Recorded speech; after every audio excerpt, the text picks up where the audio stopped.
Hi folks, I hope everybody is doing okay in the situation that we are in at the moment.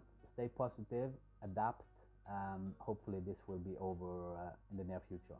I'm gonna make it short and I need to prepare for work. There was some isolation time and I started looking through my old laptops for old pictures and I started editing them in editing software, cropping them. The composition was already there, but I just wanted to tweak it and see where I could go with the edit software. This was with pictures that was taken about 10 years plus ago. I started being creative, playing around, and I figured out that this is really fun, and it's been just building, and I've been trying to be more and more creative and learn more and more on the editing software to be creative and make different photos or make photos with my style on it. Everybody have subjective opinions on what a photo should look like and what is creativity, and some people think that if you use editing software you cheat, but you really don't cheat. You're just being creative. You're putting your creative mark on your photo that you already composed, planned. And of course some photos I've taken has not been planned, but the creativity builds as you look on the photo when you come in post edits. I started with the photo and I've been taking this camera, entry-level camera, out, and I've been trying to be creative. I've made some photos with that and I've posted them on my Instagram.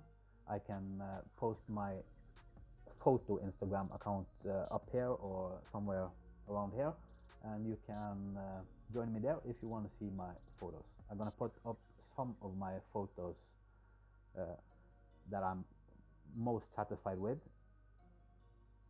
at the end of the video. A friend of mine who has a lot of photo gear and he didn't have the time to use it, so he actually asked me if you want to borrow it, because you can figure out if you like that size of camera, that type of camera, and so on. So he borrowed me this one. This is I think it's 11 years old, the first 7D, Canon 7D, and this is with a 1770 lens. It's a Sigma. The lens is a Sigma, and I've been playing around with this and I actually enjoy it, even it's very heavy, contrary to this one that's very light. But I'm gonna make a video where I take the exact same photos with this one, 24 megapixel, and this is 18 megapixel. There are some technical differences, but this is a newer one and this is, as I said, 11 years old. So I'm gonna make a video with these two. It's the Canon versus Canon, 11 years old versus new, and I just need to plan a little and then I'm gonna make that video. So this was just a short video to make me get going in front of the camera again. I hope you enjoyed the video. I really would appreciate if you subscribe. It helped my channel grow, it helped me, and I see you in the next video. See you.